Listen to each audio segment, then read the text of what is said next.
All right, you've been wanting the warmest Taylor ever created, and today we're bringing the heat. We're ready to bring you the new Taylor 814e Gold Label. I'm Joe from Empire Music, empiremusic.com in Pittsburgh, Pennsylvania. We are a Taylor Guitars online preferred dealer, bringing you the greatest stuff from Taylor Guitars. Check out empiremusic.com to see our entire selection of Taylor guitars. Know that we always complete a full professional setup to factory spec, dialing in every guitar we sell, making sure it's not only a great guitar, but the best version of itself. We only stock a few brands and we stock them super deep, so not only will we get you a great Taylor guitar, we'll get you the right one. We're really proud of that. So it's interesting when brands do something pretty prolific and we get to get them in our hands and absorb them. The Taylor Gold Label guitars got released at NAMM. And I've had the guitar for a couple months. I kind of want to sit on it for a little bit, play it before I got too knee deep into my perception, see what the perception of everyone else's was, and then come to you with the video. Andy Power's newest creation has a lot of things being told about it. Some right, some maybe should be corrected out there in the ethos. So I'm going to give you my take. I got to spend a lot of time with Andy, about 2 hours, interviewing him about this guitar back in November. And then we spent a bunch of time at NAMM going through the guitars, and we're really excited to bring them to you and make sure you have a full understanding of what Gold Label is. This is the 814e Gold Label with Honduran Rosewood back and sides. It comes in this beautiful natural finish, and the burst behind me also has a really amazing case. Justin did an A-B video because it also comes in Koa back and sides. Justin did an A-B video so you can hear them side by side too. Check that out on our channel. Now, what is the Gold Label and what isn't the Gold Label? And I think I'm almost more excited to tell you what it isn't. What it is though is a super auditorium. What is that? It's based off the the Grand Auditorium body shape. It's just a little bit larger. The silhouette is there. They've just expanded it. One of the big things that you're hearing about this guitar is that this is Andy's inspiration and inspired from the 30s and 40s. And what does that tell us? Oh, it's going to sound like a Martin. It's going to sound like a Gibson. And I think things go real sideways there. That's the big what it isn't. It's not meant to sound like those guitars. And I think those words are misconstrued. We luckily have had lots of time with Andy and even the huge marketing team at Taylor to talk about the guitars and its perception. This guitar is meant to be Andy's take on if he was building guitars and then in that period of time, what would Taylor guitars have been building?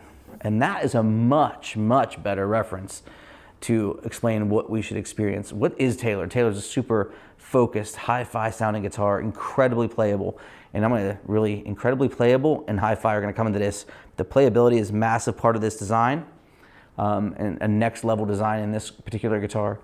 And the hi-fi, the supersonic nature of Taylor guitars to be heard at all levels. The voicing of a Taylor guitar is extremely clean. So what does the Gold Label bring us? A bigger body, bracing inspired by V bracing. To me, it looks more like fanned out. It's more fanned across the top, giving us a really robust sound. This is the most bottom-heavy Taylor guitar, top to bottom, that you'll hear. Now, that's something we also want to get into. We want to talk about bass and we want to talk about warmth. This guitar is extremely warm, a lot of bass response. But if you ever played a guitar and you're like, oh, I think it's going to be really bassy. Like play a D28. I want to play a warm guitar. I'm going to play a D28. And you pick it up and it's got a lot of bass. And you strum through and it's got that big, bright treble tune. You're like, ooh, that's kind of glassy. What's really, really cool about this instrument is it's smooth top to bottom. Very, very lush, but with that big bottom end that Taylor guitar buyers have been dying for. So if you've always wanted the kind of the sonic profile of Taylor, super clean, very articulate, but you just wished it was a fatter beast, the Gold Label is for you. The Honduran Rosewood is a phenomenal choice. I'm going to flip it over so you can see how beautiful it is. Absolutely stunning. Honduran Rosewood is going to be a big part of Empire Music story this year. We have a lot of guitars coming in Honduran Rosewood. We love, and this is one of Andy's favorite woods, the percussive nature, the overtones of this guitar. It's really, really responsive, really, really responsive back and sides. We just love, it sounds to me like it's kind of like the most woodsy, organic. I just think it's outstanding sounding back and sides. They paired it with a Sitka spruce top that is torrefied, so a baked spruce top, warming the guitar up again. So big part of the sound, the bracing, the wood combination for sure. Now here is where Andy went to work. Taylor's been known about playability forever. You know, it's like that's Taylor's been calling card. They play just lights out. And that isn't different here, you know. They've installed a new neck design here that has two really, really notable features.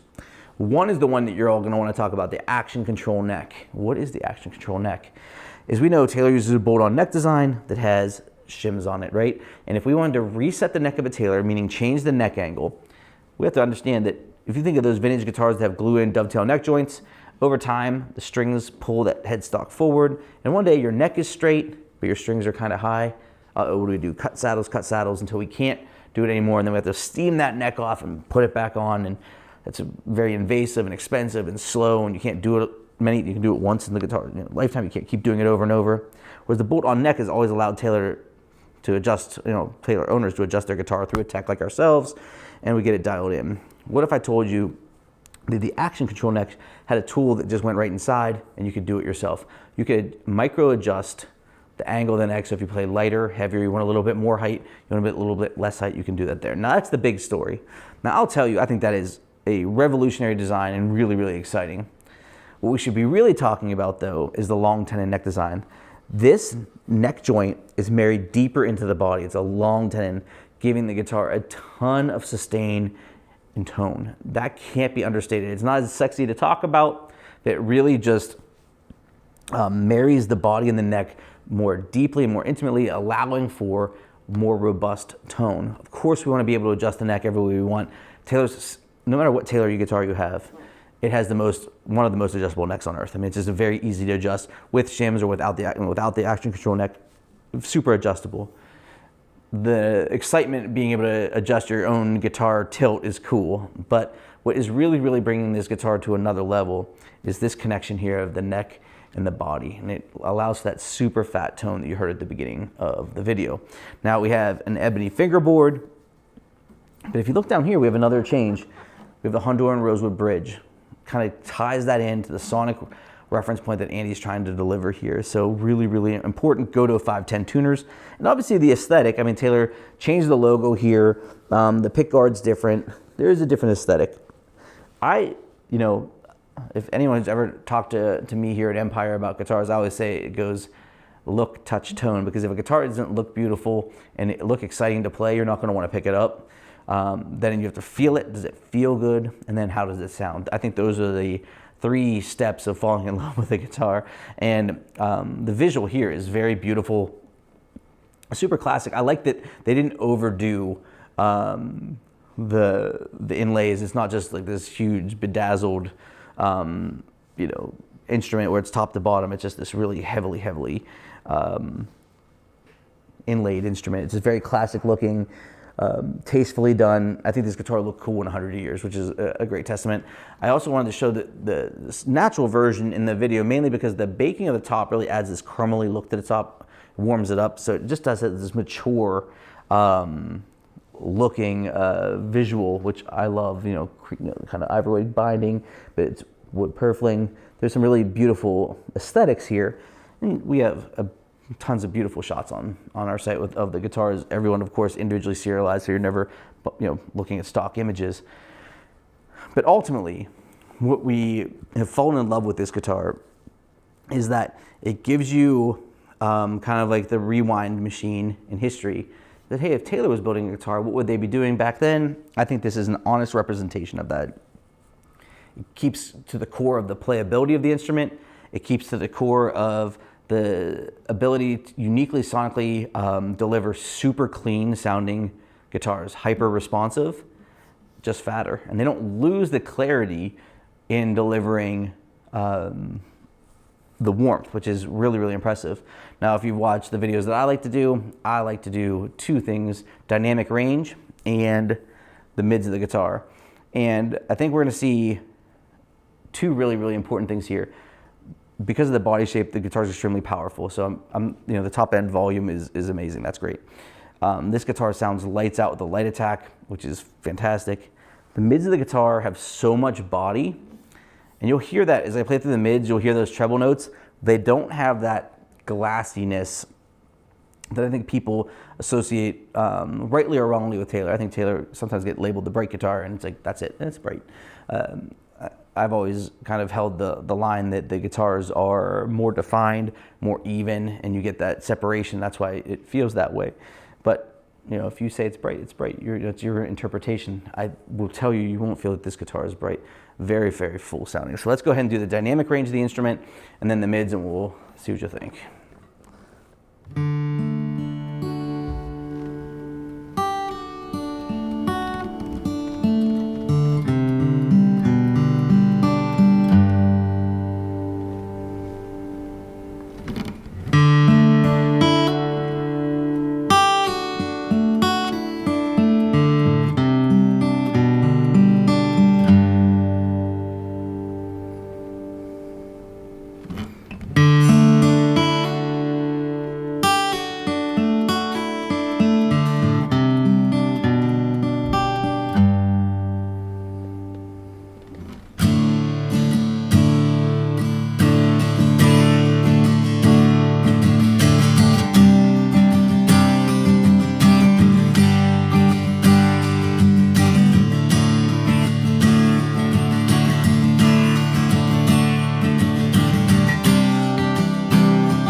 Lots of sustain, lots of overtones as you amp up the pick attack. Massive headroom. It's you definitely don't say need more headroom. If you do need more headroom, this is equipped with the Bags VTC element, not an ES2. So if you like Bags pickups, and a lot of people love the LR bag stuff, we sell tons of LR bags. Comes in here with that VTC element, so a very traditional, used to our ears. We call it used to our ears sound. And we're very familiar with the Bags tone plugged in. But I don't think you'll find this guitar hangs with any guitar out there. The mid of the guitar is just this pillow of warmth. Very, very spectacular. I love the sonic reference. This is so interesting because I always think of Taylor guitars as 6 strings, and they all stay in this kind of like tight lane, right? That each note stays exactly where it should, so it doesn't impede on the other one, which is this kind of superpower that you get to hear all the notes you're playing, right?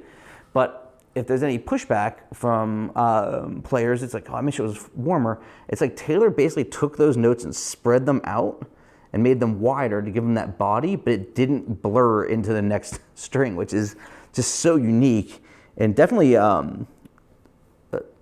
there's not like another guitar that sounds like this. It's really got an incredible blend of kind of the boom of that period of time that Andy's referencing, but Taylor's focus and definition married expertly. I think they did an amazing job. When you play through the middle and that top end, those notes are just like really round and full and interesting, not just these plinky, kind of ear-shattering notes. And I'd almost think that in some regards, a lot of times people think of a guitar being bright or warm. They're really thinking about just the blend top to bottom and that overall experience. And here, I just kind of feel like that the sound totally envelops you. It's just really round top to bottom, which is super pleasant. But when you want to hear those individual notes, they sing super true, which is phenomenal. We have all the gold label stuff at Empire. If you have questions about it, chat with us on the site at empiremusic.com. Reach out to us. We have everything in Taylor guitars. We're one of the biggest dealers in the country. We have an incredible selection, all professionally photographed. We'll help you find not only an amazing Taylor guitar, but the exact one for you. We have a huge selection. If you go to our site, you won't see 50 brands. You'll see a handful of brands that are expertly staffed and curated, and we really go through the inventory and spend a lot of time delivering the best versions of those guitars through our tech team, through our staff here to help you pick out the right one for you. We're really excited to work with you on Gold Label. Check out Justin's AB video, the Koa Versus. We call it Versus, like it's a hardcore showdown, this Honduran Rosewood. Of course, I did a long form video like this on the Koa as well that you can experience, so you can see those in its state as well. Check out the site, reach out to us about Taylor guitars. Know that you're always going to get an incredible instrument from Empire. Please follow our channel if you haven't already. I'm Joe from Empire Music, and this is the Taylor 814e Gold Label with Honduran Rosewood back and sides. Thanks for watching.